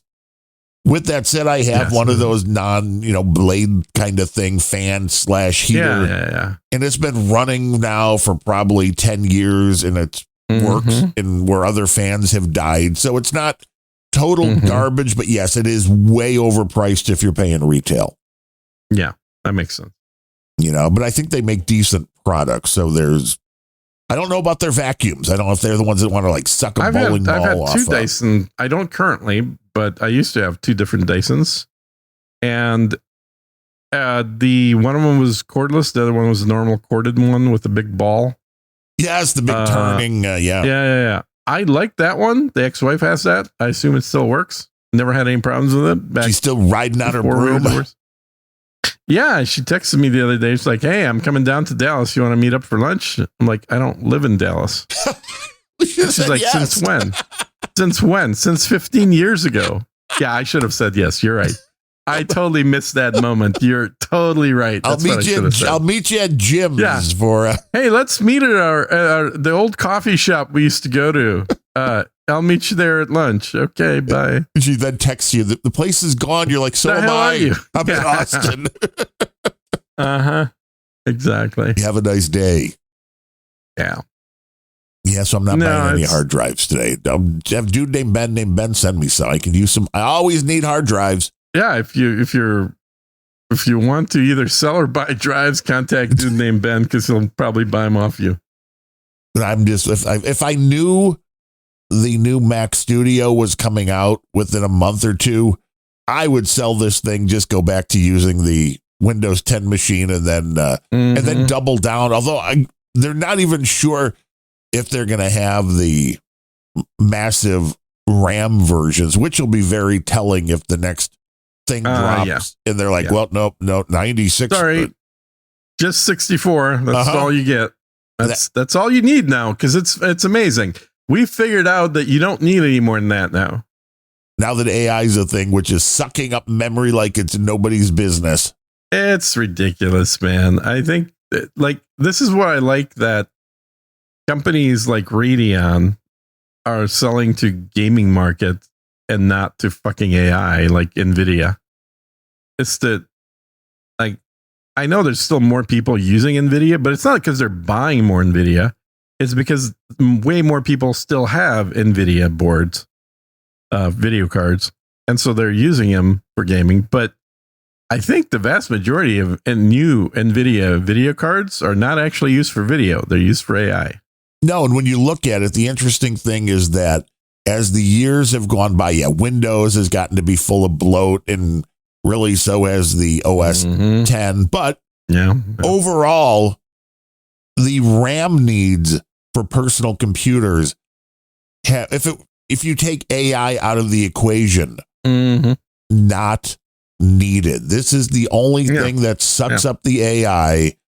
Is these models, in order to work, need to be 100% in memory, which then leads to a problem, which then led to wait, we're not able to make this much because we didn't. How did nobody see the need that was coming? To ramp this shit up. I don't know. It seems a bit bizarre. Well, and here's the thing, like, there's two ways to increase storage and memory. One is to increase density, and the other way is to increase the number of slots. Right. And I just read one article or whatever, it was a blurb probably, that mentioned that one of the new MSI motherboards, instead of having 4 memory slots, has 8 memory slots because it knows that people can't get a hold of expensive high density memory. So it's going to assume more people are going to be buying the one size lower memory sticks, but now you can put 8 of them in there. And incidentally, 8, was what we used to have Right. back in the olden days, at least on decent computers. Like crappy computers had 4 or even just 2, but decent computers using, enthusiast hardware usually had 8. And then we got DIMMs, that was SIMs. And then when we got DIMMs, because it was dual memory modules, it was like, oh, you just need 4. Because 4 is like the old 8. Well, now we need 8 for a different reason. Because it's way cheaper to put multiple smalls together. It's not even way cheaper anymore, but it is a little cheaper. Well, it's like hard drives too. It used to be Yeah. the smaller ones were dirt cheap, and as you got to the top, they were which they still are more expensive. There was always an inflection point because you could have almost kind of like a straight, slightly bending line of hard drives from super small size to, let's say, 4 terabytes. And then going from 4 to 8 was like a major jump up in price. And getting from 8 to 12 was another major jump in price. So you'd want to always be buying at that inflection point. So you get the best bang per byte. Yeah, I was going to say bang for the buck. Bang for the bucks, bang for the bytes. Bang for the byte. Bang byte. Bang byte. Bang bytes. Or buck for the bang. Bang for the bang. Hey, that's a different type of OnlyFans girl. Different show. So, but now I feel like prices are a little more linear, but also way more random. Like you could pay $200 today, you could pay $400 tomorrow. You don't know. Prices may go up, prices may go down. Like there's we were in much more of a predictable pattern that the higher density stuff always costs more than double, and that no matter what something costs today, the price tomorrow is going to be cheaper. None of those are true anymore. No, it could be twice the price.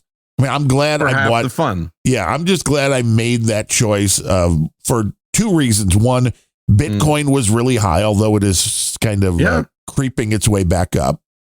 Yeah. But when it was at 115 or whatever it was when I bought it, and they still had plenty of stock at the Apple Store. 2 things that have changed drastically that I did not really. I mean, I kind of guessed Bitcoin might go down, but I certainly did not guess that Apple was going to be out of Studios and Mac Minis. And I got my parents a Mac Mini. I got the wife who's using my Mac Mini. I'm thinking, well, if I could sell these for more than we paid for them, people really want these little, mainly, I guess, for the OpenClaw stuff, which I have never played around with. I noticed, though, it is an option on the Umbrel, which is the software that I use on the Raspberry Pi to run my Lightning node. Talk again about something not getting anything in, because that is dying slowly on the vine. I bet.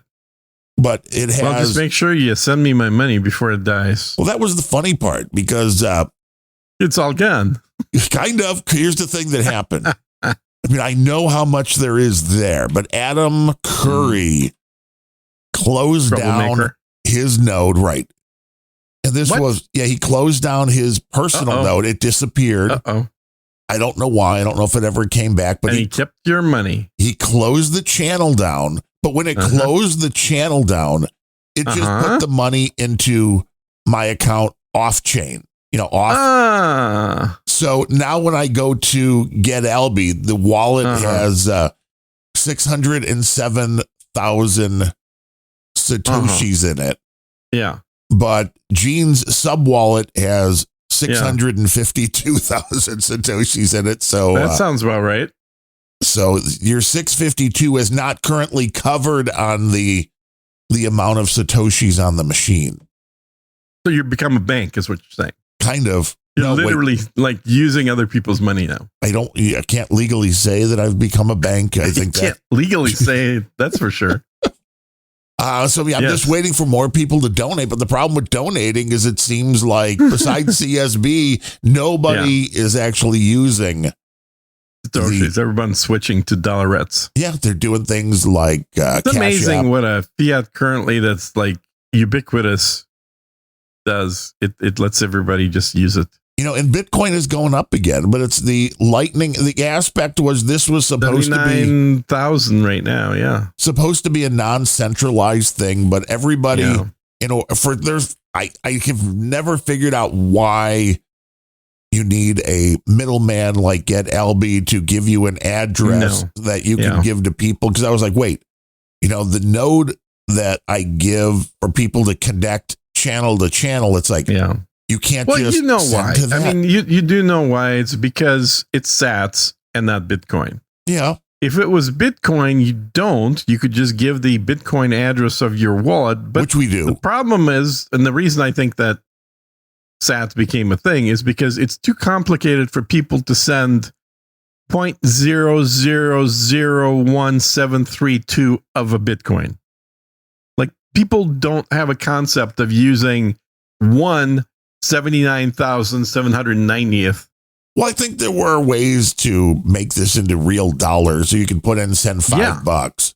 But then you end up with a middleman that converts it. No, that was just telling you like what the number would be. No, that's the business model. You don't diss the business model. Like Coinbase. Like, no, get your own fucking wallets, people. Get your own wallet, yeah. That was the best thing I did. Got the Ledger device, and I got one of them. Yeah. Now I don't remember my password for it, so. Okay, how much have you lost in crypto because you're like, I don't know? It's not technically lost. It's just not accessible. Until you figure out the 24-word phrase That's exactly right. Luckily, you don't have to figure out the 24-word phrase. You just have to figure out the password you used in 2019. Right. I don't know which is easier. I'm pretty sure the password is less characters. What I would do. 26-word phrase. And here's something I always thought as well for people. And anyway, who writes that shit down? Come on. Well, here's the thing. With the 24-word phrase, they tell you, oh, no, do not write it down. It's like, fuck you, I'm writing it down. There's way less chance somebody's going to find it and use it. I never write them down. I just do a screen capture. I do that too. And then you put it into it's not written. And then you put it into an encrypted drive, which you then forget just keep the it on password. my iPhone photos that anyone can access. But here's the thing. I'm surprised although it would kind of ruin the obscurity angle of it. But to take those 24 words and make them a part of another document that nobody would ever notice. Like your photo album. Well, I would say that might be noticed, but if you do it for, in any text files that you have, that just randomly in the middle of a long bunch of text, there's 24 words. As long as you remember what file that is in, you'll find the random, just take a short story and offline. And even it won't make any sense to have those 24 words, but who's going to find them? And then they have to know which one is for, because I got 24 words for the Ledger. I got 24 for the Umbrella. I've got 24 for the bit. Everything wants to give you a 24-word phrase. Sure does. So everything can be safe. If you want, here's the thing. Anybody out there that wants their 24-word phrase kept safe, just email it to me. Yeah. And let me know what system it's for and everything. And it'll be encrypted behind the 24-word phrase that I'll forget. Exactly. So you're good to go. After I empty your wallet. I'm just saying. That would be par for the course, Darren. Right. Like, how you doing, Remember, Gene? the whole thing started when I reached out to say, hey, I closed down a channel and my money seemed to have disappeared. Can you help with that? Do you know anything about how to, get money out of that thing? And you're like, I don't know. Have you tried sending a support ticket in? Have you tried turning it off and on again? Yeah, well, that was the first thing, but past that. And then they tried turning it off and on, and they said, yeah, looks like your money's gone. Which is always okay. So I've been paying $25 a month for the service that maintains my money that doesn't maintain my money. Not only did I lose money from that channel, which to be fair was probably, I don't know, I think it was like 180,000, 200,000 sats, something like that. It was not even 1 million sats, although it was 1 million at some point, but it shrank. Scaramanga says you could just tattoo that 24-word phrase onto your bitch's tramp stamp. I mean, getting a tattoo of your 24-word phrase for people that are into tattoos and live in Detroit sounds like a pretty good way to go. Hey, honey, what are these 24 words? Yeah, and why is Debbie's name on there? Right. Surprise. Uh-huh. There's a lot of things you can't explain about the Unrelenting Yeah. show. That's right. Like why we just ended 3 minutes early. We are your tech experts. We are your medicine experts. We'll catch you all next week. Will we, though? Adios, mofos. It's unrelenting.